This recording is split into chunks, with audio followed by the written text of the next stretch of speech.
Hello friends, कैसे हैं आप सब। मैं आपका दोस्त एंड आपका होस्ट सीए साहिल मित्तल। आज आपका एक बार फिर से स्वागत है हमारे इस बेहतरीन सब्जेक्ट में जो है सीए इंटरमीडिएट का ऑडिट। आज हम सर क्या करने वाले हैं दोस्त, आज हम लोग करने वाले हैं SQC1 के क्वेश्चन आंसर्स। आपको ये लगेगा कि सर आप तो अभी SQC1 आपने इसे 200 डाला, फिर आप हमने अभी तक SQC1 के क्वेश्चन आंसर कवर नहीं किए पहले वाली 2 वीडियोस में क्योंकि टाइम लिमिट ज्यादा हो गई थी। बट इस वीडियो में हम सबसे पहले SQC1 के क्वेश्चन आंसर्स कवर करेंगे, ओके, ताकि हमारा 2 स्टैंडर्ड्स करके खत्म हो जाएंगे। कि पहले 3 वीडियोस, 2 वीडियोस की 3 वीडियोस पहले आ चुकी हैं। SQC1 की आ गई थी कंप्लीट, ऐसे 200 की आ गई थी, उसके बाद ऐसे 200 की रिवीजन के थोड़ी सी रिवीजन उसके अंदर थी, quick revision plus question answers थे उसमें डिटेल पूरे। तो आप तीनों आपने देखी होंगी, आई होप कि आपने देखी होंगी। नहीं देखी तो प्लीज जाइए उन वीडियोस को देखिए, लाइक कीजिए, सब्सक्राइब कीजिए, चैनल शेयर कीजिए और हमारे साथ बने रहिए बिकॉज बहुत मजा आने वाला है अभी हमें। ओके, अब हम लोग स्टार्ट करते हैं SQC1 स्टैंडर्ड क्वालिटी कंट्रोल 1 की सबसे पहले क्विक रिवीजन 5-10 मिनट्स में, देन हम इसे क्वेश्चन आंसर से मूव करेंगे। तो आपको अभी ये स्क्रीन पे दिख रहा होगा हमारे जो बुक नोट्स थे वो आपके पास ऑलरेडी पहली वीडियो के अंदर है। SQC1 आपको नाम याद होगा, नाम आपको याद होना चाहिए स्टैंडर्ड का। This is quality control for firms that perform audit and review of historical financial information, other assurance and related service engagement. Sir क्या मतलब था इसका? इसका मतलब था 4 चीजें इसके अंदर। पहला आपका है ऑडिट, दूसरा है रिव्यू, तीसरा एश्योरेंस, चौथा है रिलेटेड सर्विस। ये चारों टाइप की जो भी सर्विस देती है फर्म, जो भी सीए फर्म ऐसी सर्विसेज देती है, कोई भी टाइप की सर्विस देती है इनमें से, तो उसके ऊपर क्वालिटी कंट्रोल का एक स्टैंडर्ड लगता है, दैट इज SQC1। तो इसलिए हमें SQC1 पढ़ना है। बिकॉज़ क्वालिटी नहीं समझी क्लाइंट पे कैसे मेंटेन करने काम करने की, तो फायदा क्या हुआ आपका काम करने का। जैसे क्लाइंट आपसे एक्सपेक्ट करता है कि जैसे आप क्लाइंट से एक्सपेक्ट करते हो कि आपके क्लाइंट के वहां पे इंटरनल कंट्रोल्स होने चाहिए, अच्छे बुक्स ऑफ अकाउंट्स बने हो, सब कुछ चीजें अच्छे तरीके से हो, पॉलिसी प्रोसीजर सब कुछ हो। तो क्लाइंट भी आपसे एक्सपेक्ट करता है कि आपकी फर्म जब काम करने आए तो प्रॉपर क्वालिटी के स्टैंडर्ड्स मेंटेन करे, क्वालिटी सर्व करे उनको। ओके, ये पर्पस था हमारा SQC1 पढ़ने का। अब सर आप रिवाइज तो करवा दो इसको। हाँ, अब हम रिवाइज करवाते हैं। ये देखिए आपको स्क्रीन पे दिख रहा होगा, ये पूरा समरी चार्ट है, 2 समरी चार्ट है हमारे। ये chart, this is chart 1 and this is chart 2। ये दोनों चार्ट के अंदर आपके SQC1 का पूरा कवरेज हो जाएगा। आपको इनको बस पढ़ना है। आपकी जो पहले वाली वीडियो आप उसको देख सकते हैं, अदरवाइज आप इसमें से भी सुनेंगे इसको पूरा प्रॉपर, तो आपको SQC1 पूरा क्लियर हो जाएगा। सर SQC1 में क्या क्या था? सर SQC1 में 3 चीजें थी। नंबर 1 था आपका डेफिनेशन, हमने कुछ पढ़ी थी। नंबर 2 ऑब्जेक्टिव थे, इसके 2 ऑब्जेक्टिव थे। और थर्ड पॉइंट था जो सबसे मेन है और वही इसका स्टैंडर्ड का पूरा उसी के अंदर है, दैट इज 6 एलिमेंट्स है आपके। ओके, तो पहला है सर कुछ डेफिनेशंस हमने पढ़ी थी। ये चार्ट 2 में हम मूव करते हैं। चार्ट 1 में पहले देख लेते हैं सर क्या क्या था उसमें। एंगेजमेंट डॉक्यूमेंटेशन था, एंगेजमेंट पार्टनर का मतलब हमने समझा था क्या होता है, engagement quality control review and reviewer क्या होते हैं, एंगेजमेंट टीम क्या होती है, नेटवर्क क्या होता है, नेटवर्क फर्म क्या होती है, एंड रीजनेबल एश्योरेंस क्या होता है। तो रीजनेबल एश्योरेंस तो आपको पता है ना, बहुत इंपॉर्टेंट है आपका ये word, very very important word है रीजनेबल एश्योरेंस। तो सर आप थोड़ा सा बता दो इनके बारे में। बिल्कुल, ये लो, आप बोलते रहो बस, आप फरमाइश रखो, हम उसको पूरा करने की पूरी कोशिश करेंगे। यस, तो सर एंगेजमेंट डॉक्यूमेंटेशन आपको देखो मैंने बिल्कुल शॉर्ट में लिख दिया, आपको इससे पूरी डेफिनेशन क्लियर हो जाएगी। समरी चार्ट का मतलब होता है कि कीवर्ड्स डालो सर, बस कलरफुल हो कीवर्ड्स डालो तो हमें याद आ जाएगा, हाँ यार ये था उसके अंदर। तो हमने पढ़ा था एंगेजमेंट डॉक्यूमेंटेशन का मतलब क्या होता है, काम का रिकॉर्ड, जो हमने काम किया है, जो वर्क परफॉर्म किया है, जो रिजल्ट निकाले हैं और जो कंक्लूजंस पे हम पहुंचे हैं, उनका record, that is your engagement documentation, जिसको हम वर्क पेपर या वर्किंग पेपर बोलते हैं। Second, engagement partner, sir member होगा मतलब सीए होगा, आईसीए का मेंबर होगा मतलब सीए होगा, प्लस उसके बाद फुल टाइम प्रैक्टिस सीओपी होगा, फुल टाइम प्रैक्टिस का सर्टिफिकेट होगा। Okay sir, third engagement quality control review and reviewer, sir very important definition, very very important definition. इसका मतलब था वो पर्सन या कोई टीम, वो फर्म के पार्ट हो सकती है, फर्म की नेटवर्क फर्म का पार्ट हो सकती है, वो लोग जो ऑब्जेक्टिव वैल्यूएशन करते हैं। किस चीज का वैल्यूएशन करते हैं सर? 2 चीजों का। क्या 2 चीजें सर? पहली चीज, जो भी सिग्निफिकेंट जजमेंट्स ली है किसने? एंगेजमेंट टीम ने। एंड जो भी कंक्लूजन निकाले हैं किसने? एंगेजमेंट टीम ने। जो क्लाइंट पे काम कर रही है, उन दोनों को स्टडी करना, इवेल्युएट करना और देखना कि वो सब कुछ as per quality control system के अकॉर्डिंग हुआ है नहीं हुआ। वो जो प्रोसेस है उसको बोलते हैं एंगेजमेंट क्वालिटी कंट्रोल रिव्यू, और जो करता है इस प्रोसेस को उसको बोलते हैं एंगेजमेंट क्वालिटी कंट्रोल रिव्यूअर। वो पर्सन होता है, उसके पास वो नॉलेज, वो स्किल्स, वो सब कुछ होता है, एक्सपीरियंस होता है। और सर ये होता कब है कि ऑडिट खत्म होने के बाद होगा, पहले होगा, स्टार्ट होने से पहले होगा, बीच में होगा? ये ऑडिट रिपोर्ट इशू होने से पहले होगा। ऑडिट खत्म हो गया, ऑडिट रिपोर्ट इशू होने से पहले होगा, बिकॉज अगर कुछ चीजें निकल के आएंगी उसके रिव्यू के अंदर तो वो ऑडिटर ठीक कर सकता है। ऑडिट में कुछ कमियां रहेगी तो ठीक कर सकता है। रिपोर्ट इशू के बाद तो करेगा, फायदा नहीं है। रिपोर्ट इशू हुई क्लाइंट को फिर बाद में थोड़ा ना करेंगे रिव्यू। ये इसको हमने एक वर्ड दिया था, आपको याद होगा, ऑडिटर का ऑडिट, ऑडिटर्स का ये ऑडिट है अपने आप में। ओके सर, नेक्स्ट बताओ engagement team. Sir engagement team तो पता है जो लोग काम करने गए हैं, हाँ बिल्कुल। सर एक और बताया था आपने कुछ, एक्सपर्ट एक्सपर्ट एक्सपर्ट। हाँ, एक्सपर्ट कौन से वाला, कौन से वाला एक्सपर्ट? मैनेजमेंट का एक्सपर्ट नहीं, जो ऑडिटर का एक्सपर्ट है। हाँ जी, तो जो ऑडिटर का एक्सपर्ट है, जो उस फर्म ने, सीए फर्म ने अपॉइंट किया है उस एंगेजमेंट के लिए, वो एक्सपर्ट भी, ऑडिटर्स का एक्सपर्ट भी पार्ट होगा मैनेजमेंट की, उसका सॉरी आपकी एंगेजमेंट टीम का। मैनेजमेंट का एक्सपर्ट पार्ट नहीं होगा। फॉर एग्जांपल जैसे मैनेजमेंट ने ग्रेजुटी की वैल्यूएशन करवाने के लिए एक्सपर्ट हायर किया, वो एंगेजमेंट टीम का पार्ट नहीं होगा। एंगेजमेंट टीम का पार्ट होगा जो एंगेजमेंट टीम ने, एंगेजमेंट पार्टनर जो उनकी फर्म ने अपॉइंट किया है उस असाइनमेंट के अंदर हेल्प करने के लिए। ओके सर, नेक्स्ट बताओ अब क्या था इसके अंदर? हमने उसको डाला नहीं है चार्ट के अंदर बिकॉज वो बहुत इजी है। नेटवर्क एंड नेटवर्क फॉर्म आप चार्ट नंबर 1 से देख सकते हैं। नेटवर्क एंड नेटवर्क फॉर्म हमने एग्जांपल दिया था, एग्जांपल याद होगा बिग 4 का, वन ऑफ द बिग 4 का एग्जांपल दिया था, that is your KPMG. KPMG हमने एक चार्ट बनाया था केपीएमजी, और केपीएमजी के अंदर डिफरेंट आपके हमने बताया था कि केपीएमजी का एक नेटवर्क है, उसके अंदर डिफरेंट आपकी फॉर्म्स आती है, जैसे बीएसआर एंड को, BSR and LLP, BSR and associate, वो सबके नेटवर्क फॉर्म्स है। और केपीएमजी का एक नेटवर्क है जो लार्जर स्ट्रक्चर है, वो क्यों बना है? ताकि वो common resources, common cost, common profits, common ownership उनकी होती है, वो सब कुछ शेयर कर पाए। और केपीएमजी से रिप्रेजेंट होती है सारी बीएसआर।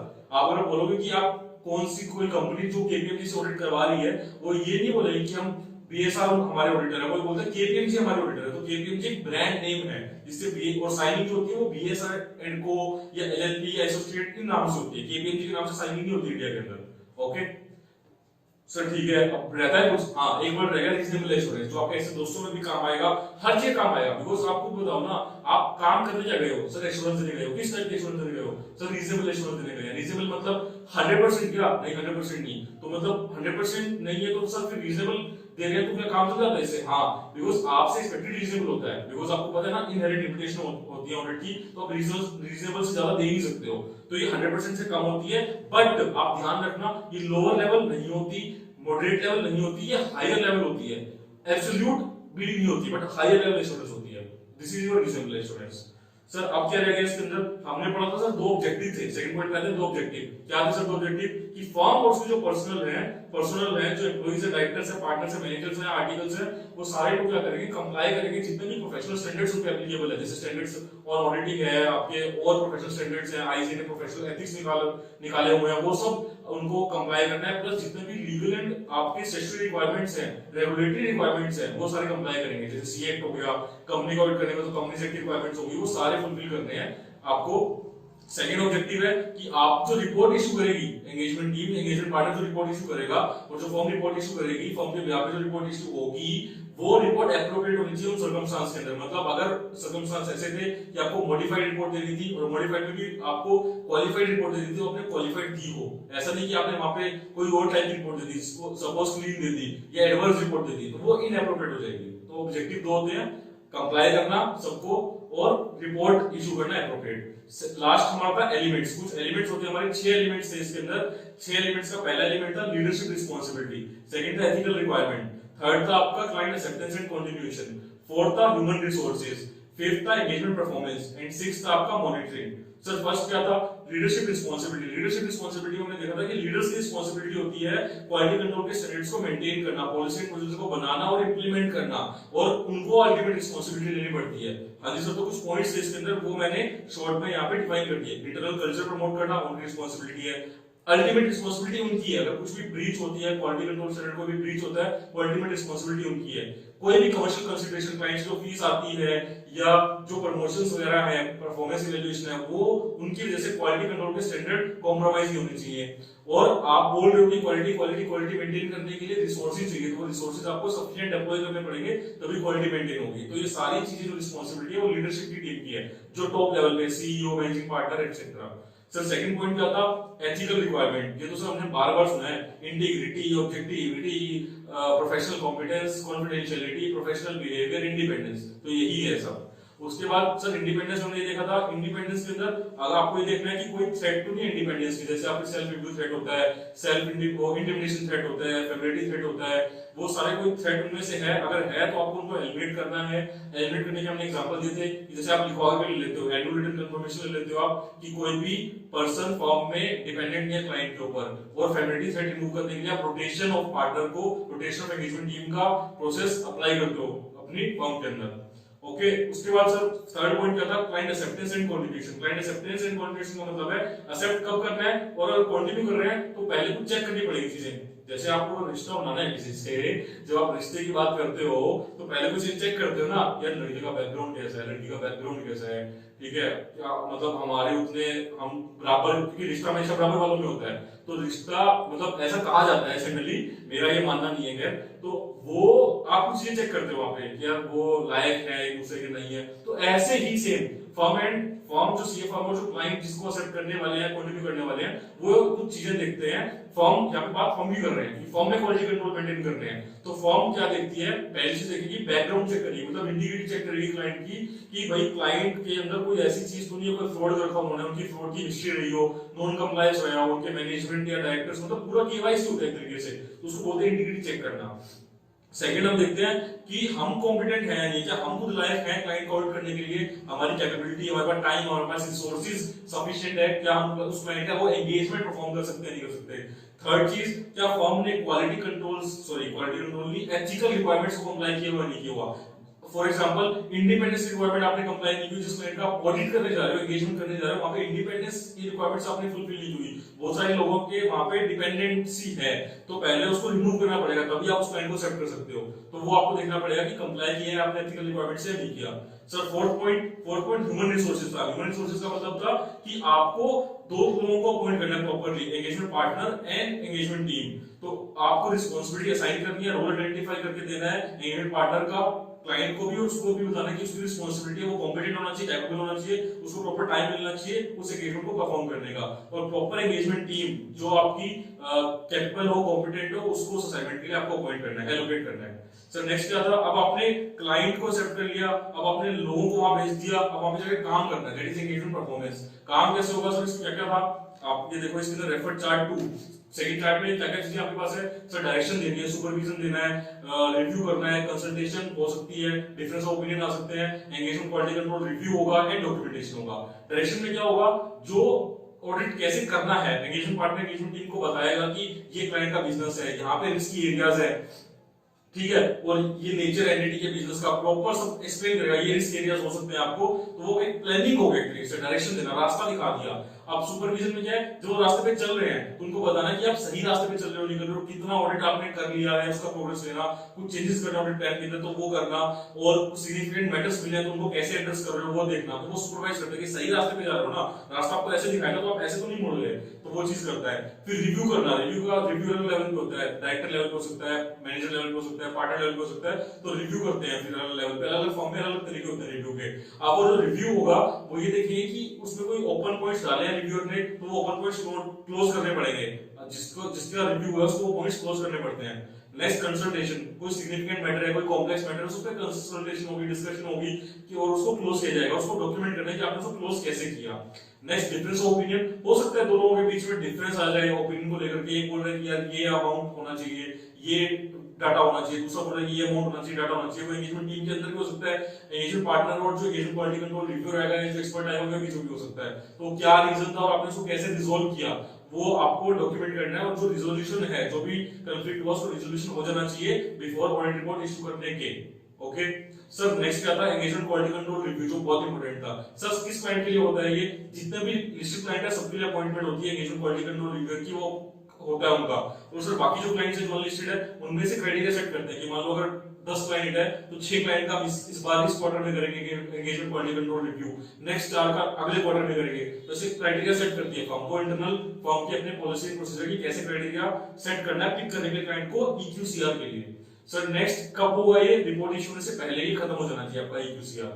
नेक्स्ट लास्ट था सर एंगेजमेंट डॉक्यूमेंटेशन। सर इसमें कुछ पॉइंट्स थे, कुछ टाइम लिमिट थी जो एमसीक्यू के लिए भी इंपॉर्टेंट है, जैसे कितने टाइम में आपको फाइल को रेडी करना है, फाइनल ऑडिट फाइल को। सर 60 डेज, जितने रिपोर्ट इशू की उसके 60 डेज के अंदर आपकी फाइल कंप्लीट हो जानी चाहिए।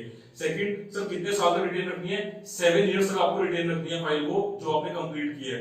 उसके बाद सर क्या प्रॉपर्टी किसकी है, ये प्रॉपर्टी फर्म की है, ऑडिटर की प्रॉपर्टी है। अब वो जब तक रिक्वायर्ड ना हो, लो रेगुलेशन है, उसकी मर्जी है, वो एक्सेप्ट दे सकता है क्लाइंट को, ठीक है। उसके कोई ले नहीं सकता कि ये हमको दे दो, क्लाइंट ही बोल सकता कि आपने हमारा ऑडिट किया तो हमें वापस दो ये पेपर, वो ऑडिटर्स की प्रॉपर्टी है, एज पर लो ऑडिटर की प्रॉपर्टी है जो डॉक्यूमेंटेशन उसने की है। ओके, वो फिजिकल कॉपी और आपकी सॉफ्ट कॉपी कैसे भी मेंटेन कर सकता है, उसको कैसे ड्राइव करना है, कैसे एक्सेस करना है, वो भी फर्म के ऊपर डिपेंड करेगा, वो उनकी अथॉरिटी के अंडर है। सर लास्ट पॉइंट बिल्कुल, सर लास्ट पॉइंट था मॉनिटरिंग। मॉनिटरिंग का मतलब होता है अरे आपने लगा दिया quality control system, policy and procedure, अब चेक तो करो क्या वो रेलेवेंट है, एडुकेट है, क्या वो ऑपरेट कर भी रहे हैं इफेक्टिवली या नहीं कर रहे। लगा देना खाली से कुछ नहीं होता। अगर जैसे फॉर एग्जांपल, बेस्ट एग्जांपल मैं आपको देता हूं जो भी हम कर रहे हैं। सर हमने क्वेश्चन तो सोल्व नहीं किए, अरे आपने ऑडिट पढ़ लिया, आपने स्टैंडर्ड समझ लिए, मेरे से समझ लिए, नोट्स पढ़ लिए, रिवीजन कर लिया, सब कुछ कर लिया, दुनिया कर ली, क्वेश्चन तो सोल्व नहीं किए तो एग्जाम में चले गए डायरेक्टली। आपको पता कैसे चलेगा आपने जो समझा, जो पढ़ा, जो याद किया वो कितना रेलेवेंट है, कितना एडुकेट है, क्या वो ऑपरेट करेगा एग्जाम में इफेक्टिवली नहीं करेगा। तो पहले प्रैक्टिस करनी जरूरी है ना, तो वो पहले आप प्रैक्टिस कर रहे हो ताकि आप ये चीज आप मॉनिटर कर रहे हो। जब आप अभी क्वेश्चन सोल्व करेंगे तो मॉनिटर कर रहे हैं कि क्या हमने जो पढ़ा है वो रेलेवेंट था, एडुकेट था, और क्या वो ऑपरेट कर पाएगा इफेक्टिवली, जब हम लिखने बैठे ऑपरेट कर रहा है इफेक्टिवली नहीं कर रहा। ओके, तो इसलिए हम एग्जाम में क्वेश्चन सोल्व करते हैं। मॉनिटरिंग से आप लिंक करना इस क्वेश्चन आंसर्स को जो अभी वीडियो को में करने वाले हैं। तो अब हम आते हैं हमारे क्वेश्चन आंसर्स के ऊपर। ये मैं आपको ये आप स्क्रीन पे देख रहे हैं Q&A। Okay, SQC1। अब हम सबसे पहले इसके जो क्वेश्चंस करते हैं, मैं जूम कर रहा हूं उसको, हम इसके करते हैं पहले ये करेक्ट इनकरेक्ट वाले क्वेश्चंस। करेक्ट इनकरेक्ट करेंगे, फिर थ्योरी बेस्ड करेंगे या केस स्टडी बेस्ड जो भी आए हैं, और फिर हम एमसीक्यू करेंगे। तो पहला क्वेश्चन आपकी स्क्रीन पे ये आ रहा है, audit engagement documentation should ordinarily be detailed by auditor for minimum of 6 years. ये बोला 6 साल तक रखना है, ठीक है, from the date of auditors report और the date of group auditor report which is later. 6 साल तक रखना है आपको डिटेल करके। बताओ करेक्ट है, करेक्ट है? मेरे हिसाब से तो ठीक है, आपके हिसाब से गलत है? क्यों? सर अभी आपने बोला था 7 साल बोला क्या? हाँ, मतलब 7 इयर्स है ना, मतलब कि आपको पता है ना कि जब मैंने जो पढ़ाया था वो है 6 इयर्स नहीं है। तो आप ये मेरे पे ट्रस्ट करना कि जो हम पढ़ा रहे हैं, जो हम समझा रहे हैं, जो हमारे नोट्स के अंदर है वो आईसीए का मटेरियल ही है और वही एग्जाम में पूछने वाला है। तो प्लीज वीडियोस देखें, समझें, सुने, शेयर करें, लाइक करें एंड ये क्वेश्चन आंसर जरूर सॉल्व करें प्लीज। मैं रिक्वेस्ट करता हूँ, आप अगर रिवीजन आपको नहीं समझ में आ रही मत देखें, अगर आपको बोरिंग लग रहा है, स्पीड लग रही है, कुछ भी दिक्कत है मत करें, बट क्वेश्चन आंसर जरूर सॉल्व करें। एटलीस्ट जो नोट्स दे रखे हैं वो डाउनलोड करें, प्रिंट निकलवा के क्वेश्चन आंसर जरूर सॉल्व करके जाएं एग्जाम में। आपको पता लगेगा कि आपको क्या आता है क्या नहीं आता, प्लीज गाइस, ठीक है। तो सेकंड क्वेश्चन इसका इनकरेक्ट है बिकॉज़ आपको ये लिखना है कि 7 इयर्स तक रिटेन करने होते हैं।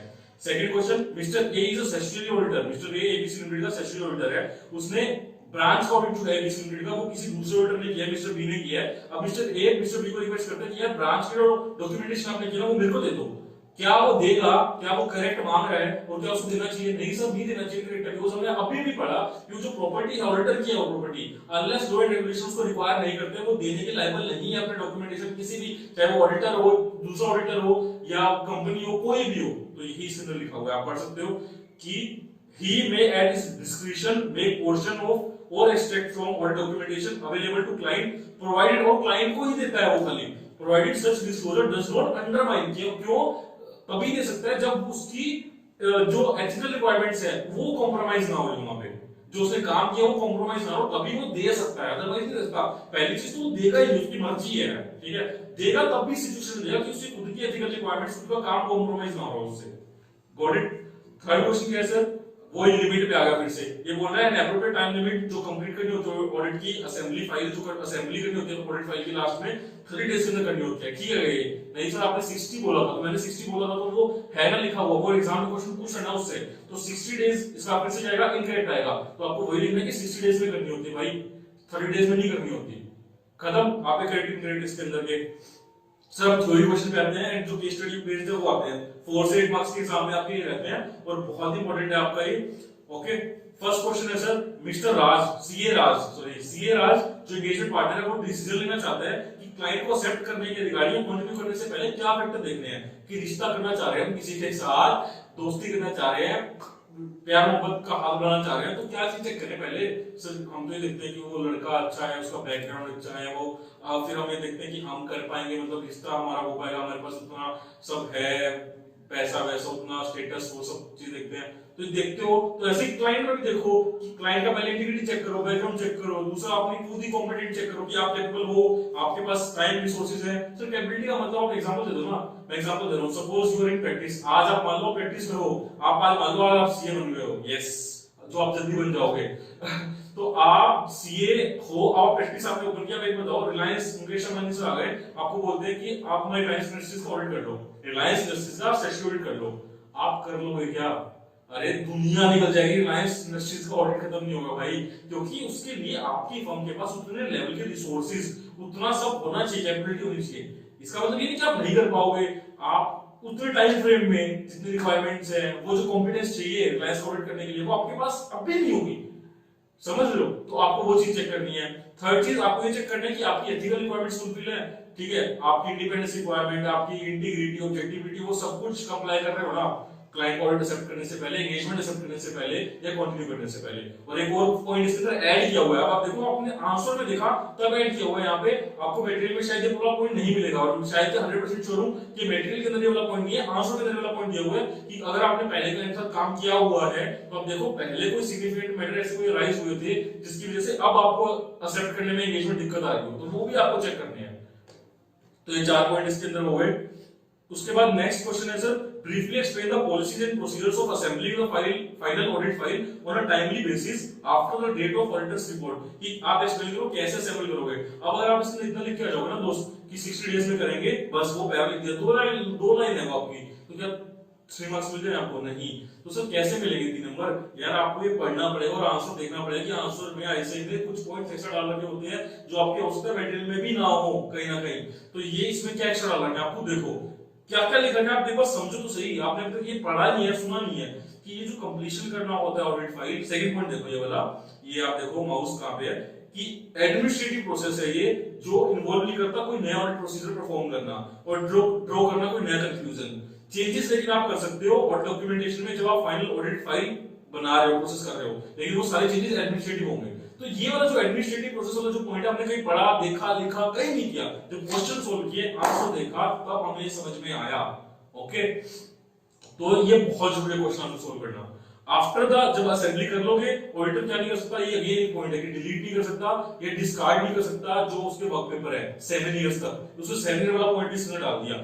ऊपर पूछा टाइम लिमिट 60 डेज वाली, खाली आपको दिमाग में क्या है खाली 60 डेज वाला पॉइंट लिखना है, 3 नंबर या 4 नंबर, लेकिन आपको 7 इयर्स वाली लाइन भी उसने डाल दी उसके अंदर उसने, ठीक है। उसके बाद फिर देखो क्या लिखा हुआ है, ये आपने 7 इयर्स वाली लाइन डाल दी और एक ये डाल दिया, एक ये वाला पॉइंट डाल दिया कि आप उससे पहले डिलीट या डिस्कार्ड नहीं कर सकते, तो मतलब पॉइंट्स बना दिए ताकि एग्जाम में मार्क्स मिले, अदरवाइज खाली 60 डेज लिख के आपको 3 नंबर नहीं मिलेंगे, 1 नंबर मिल जाएगा, 1.5 नंबर मिल जाएगा, समझ रहे हो।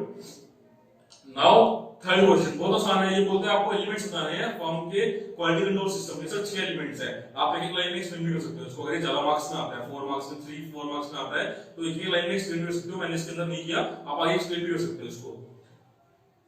ये वैसे डायरेक्ट क्वेश्चन ऐसा कुछ आएगा नहीं, ये बस दे दिया just for the sake of कि हां क्वेश्चन है। नेक्स्ट क्वेश्चन देखो आप, ये वाला, सर ये बताओ, ये पूरा क्वेश्चन इतना बड़ा है, एग्जाम में आ सकता है, आ सकता है, इसे पूछ कर रहा है, लास्ट में पढ़ो, explain in above context the purpose of monitoring compliance with quality control policies and procedure. Monitoring जो लास्ट 6 जो पॉइंट था उस पे पूछ रहा है, तो अब सर इतना कैसे लिखेंगे? सर आप पढ़ोगे तब भी तो समझ में आएगा कि ये भी एक पॉइंट आप ऐड कर सकते हो कि मॉनिटरिंग करने से क्या होता है। सर इसका उससे पर्पस क्या सोल्व होता है, ये शो करता है कि आपने जितने भी लीगल एंड एथिकल रिक्वायरमेंट्स थी, जितने भी आपकी रेगुलेटरी रिक्वायरमेंट्स थी, प्रोफेशनल स्टैंडर्ड्स थे, वो उसको आपने एडर किया, कंप्लाई किया। इससे ये होता है कि आपने जो रिपोर्ट इशू किया है वो सर एप्रोप्रिएट होगी। इससे ये इंश्योर होता है कि फर्म ने क्वालिटी कंट्रोल के पॉलिसीज एंड प्रोसीजर के जो भी सिस्टम था, पॉलिसी प्रोसीजर पर थे, वो सब प्रॉपर्ली फॉलो किया, मेंटेन किया, उसमें अपडेट करने की रिक्वायरमेंट थी, उसको प्रॉपर डिजाइन किया, इंप्लीमेंट किया, अपडेट करने की रिक्वायरमेंट है तो अपडेट भी कर रही है फर्म कंटिन्यूअसली। तो ये आपको उसमें मेंशन करना है और यही इसके अंदर मेंशन किया हुआ है। पहले मॉनिटरिंग को एक्सप्लेन कर दिया और नीचे 3-4 पॉइंट दे दिए कि फॉलो अप लेना, एप्रोप्रिएट फर्म पर्सनल से कि अगर आपको कोई मॉडिफिकेशन करनी है पॉलिसी एंड प्रोसीजर के अंदर तो फॉलो अप भी करना है आपको उसका। तो ये 4 पॉइंट मैंने आपको बता दिए, एडर करना, ठीक है, डिजाइन एंड इंप्लीमेंट करना और फर्म एप्रोप्रिएट रिपोर्ट इशू करे एंड देन फॉलो अप लेना। सर लास्ट क्वेश्चन है हमारा, देखो अभी जो आईटीपी है आपके अटेम्प्ट के लिए, जो एमटीपी है ना, सॉरी आईटीपी नहीं, मॉक टेस्ट पेपर, उसमें क्वेश्चन दिया हुआ है, the auditor shall plan the nature, timing, extent of direction and supervision of engagement team member and the review of their work, explain the factor to which above varies. की आपको ये बताना है कि जो एंगेजमेंट पार्टनर डायरेक्शन सुपरविजन करता है, engagement team का रिव्यू करता है, वो किन फैक्टर पे डिपेंड करता है, वो कितने लेवल का होगा। तो आपने ऐसा कुछ पढ़ा नहीं है एसक्यूसी 1 के अंदर, मेरी बात सुन लो, बट एमटीपी में उसके ऊपर डायरेक्ट क्वेश्चन नहीं पूछ रहा कि आप डायरेक्शन बताओ, सुपरविजन बताओ, रिव्यू बताओ। ये बोल रहा है डायरेक्शन सुपरविजन रिव्यू कितने लेवल तक करना है, कैसे करना है, वो किन फैक्टर्स पे डिपेंड करता है। सर वो डिपेंड करता है एंटिटी का साइज कितना, कॉम्प्लेक्सिटी कितनी इन्वॉल्वड है वहां पे। सर वो डिपेंड करता है एरिया ऑफ ऑडिट कौन सा हम कवर कर रहे हैं, कोई कॉम्प्लेक्स एरिया है, कोई ऐसा एरिया, एसेट है, मतलब इन्वेंटरी है, मैन्युफैक्चरिंग कंपनी है, तो इन्वेंटरी ऐसा एरिया जहां पे रिस्क ज्यादा है, तो वहां पे डायरेक्शन सुपरविजन रिव्यू अलग लेवल पे होगा। समझ रहे हो, मैन्युफैक्चरिंग कंपनी है तो उसका साइज बड़ा होगा, कोई ट्रेडिंग कंपनी है तो उसका साइज छोटा होगा। कॉम्प्लेक्सिटी जहां पे वैल्यूएशन ज्यादा इंपॉर्टेंट है, जहां पे जजमेंट ज्यादा इंपॉर्टेंट है, जहां प्रोविजन ज्यादा है, तो वहां कॉम्प्लेक्सिटी है, तो वहां पे अलग लेवल से डायरेक्शन सुपरविजन रिव्यू होगा। तो वही आपको लिखना है, असेस जहां पे रिस्क और मेटेरियल स्टेटमेंट ज्यादा मिले वहां पे डायरेक्शन सुपरविजन रिव्यू ज्यादा होगा। और पर्सन टू पर्सन, मान लो कोई आर्टिकल है, फर्स्ट आर्टिकल, उसका डायरेक्शन सुपरविजन रिव्यू का लेवल अलग होगा। पार्टनर जब रिव्यू करेगा जब इंजीनियर रिव्यू करेगा, कोई सीए है, क्वालिफाइड सीए है, उसका रिव्यू अलग लेवल से होगा। एक आर्टिकल है, उसका रिव्यू अलग लेवल से होगा। तो जो कैपेबिलिटी है, जो कॉम्पिटेंस है इंडिविजुअल टीम मेंबर की, वो भी एक फैक्टर है जिसके ऊपर डिपेंड करता है आपका डायरेक्शन सुपरविजन रिव्यू। तो मैंने आपको पूरा हिंदी में एक्सप्लेन कर दिया विद एग्जांपल। तो ये आपको क्वेश्चन कितना गजब क्वेश्चन दिया है, जो आपके एसक्यूसी में डायरेक्टली नहीं है, इनडायरेक्टली आपको निकालना है और आंसर भी देना है उसका। ओके, नाउ हम मूव करते हैं एमसीक्यू पे। फर्स्ट एमसीक्यू है आपका एसक्यूसी 1 क्वालिटी कंट्रोल, नाम दिया पूरा, बोलता है requires firm to establish policy and procedure for timely completion of assembly of audit file and appropriate time limit within which to complete the assembly final audit file is, मैंने अभी बताया 60 days। Option A, इसका answer 60 days। आपको देख लो 60, 30, 90, 120, sir 60 है, तो आप option A first का है ए। सेकंड में आओ सर, ये देखो सेकंड क्वेश्चन कितना अच्छा है, आप मेरे को खुद बताओ, आप मेरे को बताना, मैं बोल नहीं रहा अभी, 10 सेकंड तक पहुंच लूंगा, आप बताना क्या होना चाहिए आपके हिसाब से। SQC 1 requires firms to establish policies and procedure for the retention of audit, for the retention of किसके रिटेंशन के लिए, पहला है ऑडिट फाइल के लिए, एंगेजमेंट डॉक्यूमेंटेशन के लिए, फाइनल ऑडिट फाइल के लिए या ऑडिट डॉक्यूमेंटेशन के लिए, मतलब किस चीज को रिटेन करने की बात करता है एसक्यूसी 1 चारों में से। सर ये तो ऑडिट फाइल भी लग रहा है, ये तो सर फाइनल ऑडिट फाइल भी लग रहा है, ये तो चार ऑप्शन लग रहे हैं। हमें तो कई बार ये लगता है सर 2 ऑप्शन होते थे, ए और बी या बी सी, कोई भी 2, इसमें सर चारों लग रहे हैं। यार यही तो मजा है एमसीक्यू सॉल्व करने का, और क्या फायदा है, बेनिफिट क्या है। मेरे को ऐसे बोल के आपको बिठा करके सुना करके कोई मजा आ रहा है क्या? पर्पस क्या, एग्जाम क्लियर करना है, एग्जाम क्लियर करना इज द सोल पर्पस, आपका भी मेरा भी। तो सर अगर एग्जाम में क्वेश्चन आ गया तो आपको बताओ गलती होगी नहीं होगी इसके अंदर, अगर आप बिना पढ़े गए होते तो गलती होती नहीं होती ना। अब मैं बताऊं इसका क्या है, इसका है sir engagement documentation, because engagement documentation is a wider point. Audit file, audit क्या है, एंगेजमेंट का पार्ट है। एंगेजमेंट और भी हो सकती है, रिव्यू एंगेजमेंट हो सकती है, एश्योरेंस एंगेजमेंट हो सकती है, आपकी रिलेटेड सर्विस हो सकती है, audit is also an engagement. तो एंगेजमेंट बड़ा वर्ड है, तो audit file, final audit file दोनों उसके अंदर आ गए, और ऑडिट डॉक्यूमेंटेशन तीनों ऑडिट के हैं ओनली। और जबकि एसक्यूसी 1 खाली ऑडिट पे नहीं लग रहा, आप ये समझो लॉजिक है ये। SQC 1 is applicable on every engagement, every type of engagement, whether it is audit, whether it is review, whether it is assurance, whether it is related service। और नीचे 3 ऑप्शन क्या बोल रहा है अलग, इसके अलावा 3 ऑप्शन ऑडिट, ऑडिट, ऑडिट। तो सर एसक्यूसी 1 सब पे एप्लीकेबल है, तो एंगेजमेंट वर्ड यूज करो ना, तो वही यूज करना है, और वही इसका answer engagement documentation. Logic clear है ना, रट्टा नहीं मारना, लॉजिक पे जाना है। तो सेकंड क्या है, सेकंड का क्या है बी, आपको देख लो सेकंड का बी। थर्ड क्या है sir, third question, second question को आप इंपॉर्टेंट मार्क करना और थोड़ा कॉम्प्लेक्स था, ये आने के चांसेस इसके बहुत ज्यादा एग्जाम में। सर सेकंड में वही टाइम लिमिट है 7 साल वाली, तो आप देख लो कौन सा ऑप्शन है इसका, C, not shorter than 7 years.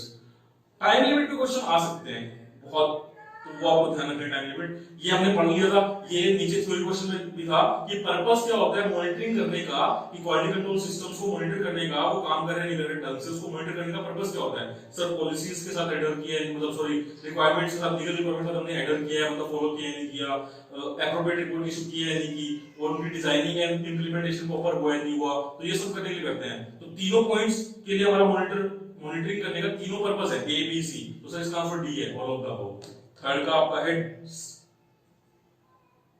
Sorry इसमें आई थिंक, सॉरी हाँ मैंने थर्ड का ऑप्शन देख लिया, नहीं सही है सही है सही है, सॉरी मैं थर्ड का ऑप्शन देख लिया था, थर्ड का आंसर सी। फोर्थ का देखो आप डी, फोर्थ का है D, okay, all of the above. Fifth में है फर्म के क्वालिटी कंट्रोल सिस्टम के कौन से एलिमेंट इनमें से होते हैं, कौन से एलिमेंट होते हैं। लीडरशिप भी होता है, एथिकल रिक्वायरमेंट भी होता है, क्लाइंट वाला भी होता है, एक्सेप्टेंस कंटिन्यूएशन, तो डी है इसका भी, all of the above. So fifth का बताओ क्या है, डी। सर सिक्स्थ बता दो क्या है, सिक्स्थ में सर क्या है, क्वालिटी कंट्रोल स्टैंडर्ड किस, ये अलग एक अच्छा क्वेश्चन है फिर से सिक्स्थ क्वेश्चन, कि सर किसकी क्वालिटी, जो क्वालिटी कंट्रोल स्टैंडर्ड है वो किसकी रिस्पांसिबिलिटी सेट करता है कि आपको कंप्लाई करना है एथिकल रिक्वायरमेंट के साथ। एंगेजमेंट पार्टनर ही करता है, फर्म भी करता है, सीनियर ऑडिट असिस्टेंट भी करता है, सब भी करता है। सर हमारे हिसाब से सबकी करता है, सबको फॉलो करना है ना, अरे सबको फॉलो करना है, बट एक लॉजिक देखो, engagement partner and senior audit assistant both are the part of that firm, जो वो फर्म क्वालिटी कंट्रोल स्टैंडर्ड बना रही है, तो जो रिस्पांसिबिलिटी सेट करता है कि आपको क्वालिटी कंट्रोल स्टैंडर्ड बनाने हैं, कि आपकी फर्म कंप्लाई करे और आपके पर्सनल कंप्लाई करें एथिकल रिक्वायरमेंट के साथ, वो फर्म की रिस्पांसिबिलिटी है, तो इसका आएगा आंसर ए, ठीक है। सिक्स्थ का आपका है A, firm. Sir seventh, standard on quality control क्या प्रोवाइड करता है, कि ऑडिट डॉक्यूमेंटेशन किसकी प्रॉपर्टी है, मैनेजमेंट की है क्या, नहीं सर। टीसीडब्ल्यूजी की है, नहीं सर, दोनों में से किसी की है ही नहीं, तो किसकी है फिर, ऑडिटर की है सर, जब तक अदरवाइज कुछ और ना बोला हो, अनलेस अदरवाइज लॉ या रेगुलेशन में कुछ और ना बोला हो, ऑडिटर की प्रॉपर्टी है। एंगेजमेंट पार्टनर जो टीम आई है उसकी प्रॉपर्टी है, तो ये मतलब जो फर्म आई है उसकी प्रॉपर्टी है, तो इसका आएगा D, audit documentation is the property of auditor, तो सेवेंथ है आपका डी। सर एट्थ बता दो, एट्थ बिल्कुल, SQC1 सेट करता है, क्या सेट करता है SQC1, नंबर 1 इस फर्म की रिस्पांसिबिलिटी कि वो एस्टैब्लिश करे पॉलिसी एंड प्रोसीजर्स को regarding compliance with relevant ethical requirement. Number B, the engagement partner की रिस्पांसिबिलिटी कि with respect to relevant ethical requirement. Number C, both A and B, या number D none. Sir ये भी एक अलग question है important, आपको भी लग रहा होगा कि इसमें बहुत एट्थ का क्या आएगा, बहुत वो आएगा ए एंड बी, नहीं, जो SQC1 है वो फर्म की रिस्पांसिबिलिटी सेट करता है, वो एंगेजमेंट पार्टनर की रिस्पांसिबिलिटी सेट नहीं करता। फर्म फिर अपने इंटरनली एंगेजमेंट पार्टनर की, एंगेजमेंट टीम की हर एक की रिस्पांसिबिलिटी सेट करती है। SQC1 बोलता है फर्म की रिस्पांसिबिलिटी है कि क्वालिटी कंट्रोल स्टैंडर्ड्स के ऐसे पॉलिसी एंड प्रोसीजर आप एस्टैब्लिश करो जिससे आपकी कंप्लायंस हो रिक्वायरमेंट के साथ, एथिकल रिक्वायरमेंट के साथ कंप्लायंस हो, ठीक है। वो रिक्वायरमेंट पार्टनर की नहीं है, पार्टनर की फिर फर्म सेट करती है, SQC1 फर्म की सेट करता है, समझ गए।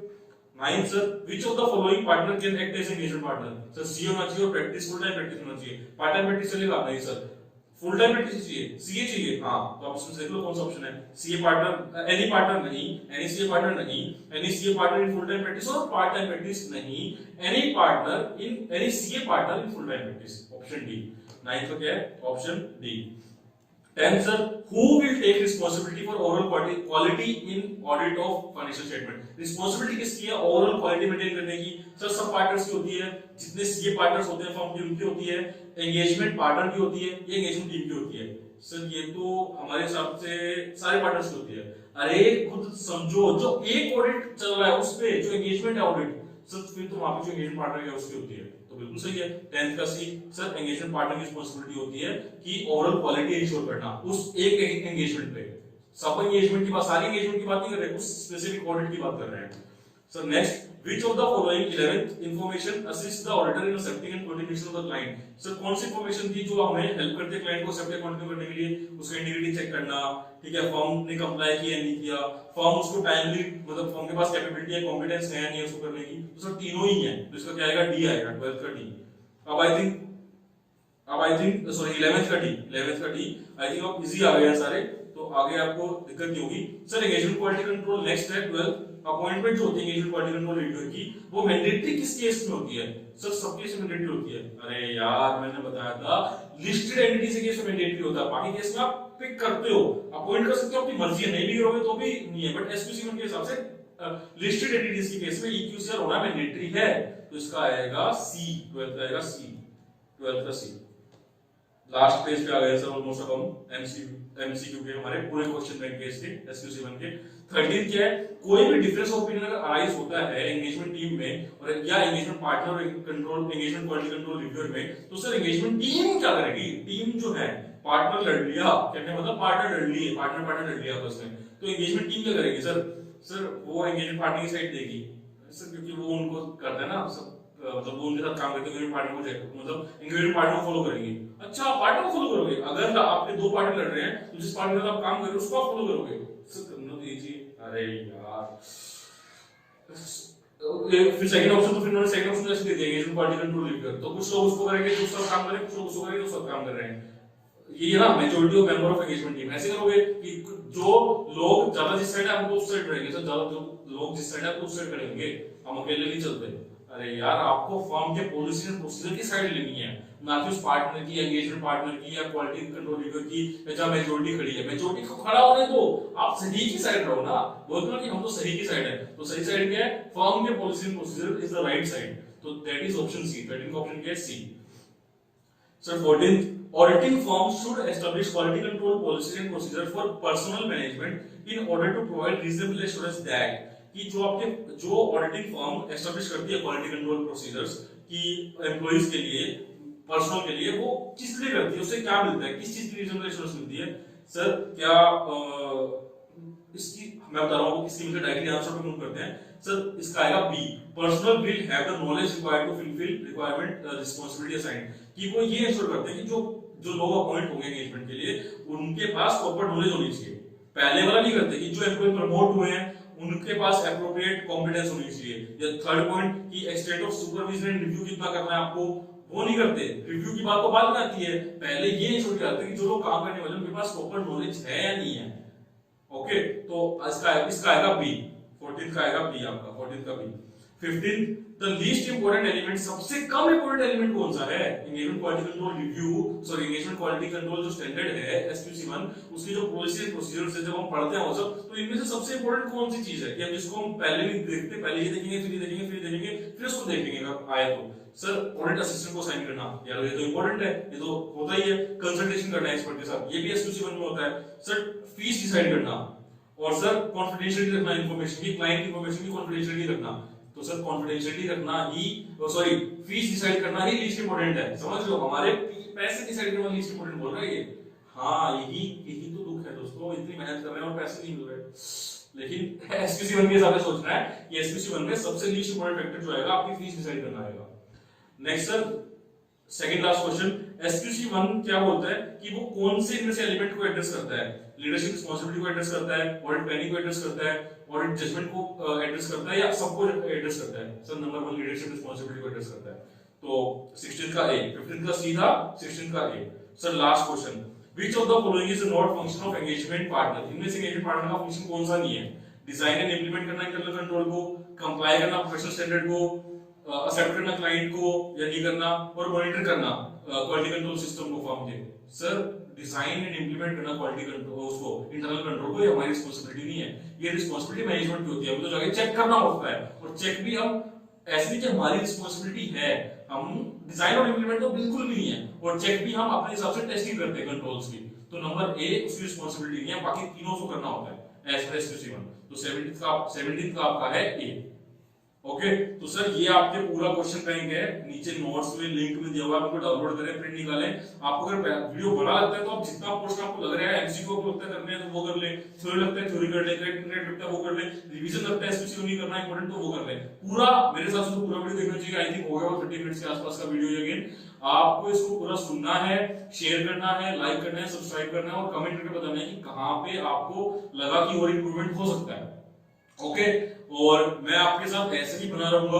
आपको ऊपर जो वीडियो दी है ऐसे 200 वो आपने 100% कर लिया होगा, आई होप। अब एसक्यूसी1 आपका 100% हो गया। अब नेक्स्ट वीडियो आपका ऐसे 200 10 का आएगा और उसके क्वेश्चन बैंक आएगा, तो आपको वो भी करना है। ऐसे हम लोग कर रहे हैं, अभी प्रिपरेशन दिया हमारा स्टार्टिंग है तो हम लोग कर रहे हैं ऐसे, इस पे डेली हार्ड वर्क कर रहे हैं हम, आप ये लाते जाएंगे वीडियोस, तो आपको देखना है और पूरा 100% आपका कवर होगा। एग्जाम में जा रहे हो ना तो ये इंश्योर करके जाओ 80 मार्क्स का पढ़ा है भाई, 80 मार्क्स में से एक्यूरेसी लेवल 60-70% रहेगा। 100 मार्क्स का पढ़ के 40% एक्यूरेसी के लिए मत जाओ, 80 मार्क्स का पढ़ो, 90 मार्क्स का पढ़ो, बट एक्यूरेसी लेवल बढ़ाओ और टाइम मैनेजमेंट करो, और पहले खुद का प्रैक्टिस करके जाओ, घर पे लिख के जाओ उतना पेपर जो आने वाला है उसके अंदर जो क्वेश्चन आने वाले हैं, क्या घर पे सोल्व कर पा रहे हो आप, बंद करके सब बुक्स याद आ पा रहे हैं आपको, एक साथ याद आ पा रहा है, ऑप्शन समझ में आ रहा है कौन सा है, थ्योरी लिख पा रहे हो उतनी 4 मार्क्स की, या बस दो लाइन लिख के बस आगे याद नहीं आ रहा, तो ये बहुत जरूरी है दोस्त, आपको आता होगा, लिखना बहुत जरूरी है। तो मैं अब यहाँ पे आपको लिखवा सकता नहीं हूँ, मैंने आपको बताया कि ये क्वेश्चन है, अब आपको क्या करना है, इसको आप ये भी कर सकते हो, इस पीडीएफ को डाउनलोड करो, आंसर्स को हटा दो, क्वेश्चन लिख लो, कल ये क्वेश्चन देखो, आंसर खुद लिखो और चेक करो कि मैच कर रहे हैं, कितना मैच कर रहे हैं, कितने मार्क्स मिल सकते हैं। तो इससे क्या होगा, एसक्यूसी 100% आपका तैयार हो गया, एसए 100% आपका तैयार हो गया। अरे 27-28 स्टैंडर्ड से मैं बोल रहा हूँ आपने 20-22 स्टैंडर्ड ढंग से कर लिए क्वेश्चन बैंक के साथ, तो आपके मार्क्स उनके अंदर उठेंगे अच्छे से, rather than 28 ऐसे कि बस पढ़ के चले गए, रिवाइज कर लिया, बट क्वेश्चन आंसर सोल्व नहीं किए। तो must solve question answers for every standard, every chapter, every topic, एक जितना पॉसिबल होता है उतना। और एग्जाम में कम दिन रह गए तो प्लीज करें MTP RTP, maximum question solve करो, अपने डाउट्स हमें प्लीज बताएं, मेल, व्हाट्सएप, टेलीग्राम, फेसबुक, जैसे आपको कनेक्ट करना है, जैसे आपको ठीक लगता है प्रिंट कर सकते हैं, फोन भी कर सकते हैं, किसी भी टाइम 24/7 आप मेरे को कॉन्टेक्ट कर सकते हैं, कोई दिक्कत नहीं है। सो अगेन हमारा जो चीज है, जब समझेगा इंडिया तभी तो ऑडिटर बनेगा इंडिया, तो समझते रहिए, सीखते रहिए, वीडियोस देखते रहिए, लाइक करते रहिए एंड आगे बढ़ते रहिए। All the very best guys for your exam, मिलते हैं हमारी नेक्स्ट वीडियो में, till then take care, be safe and पढ़ते रहिए, all the best, bye bye.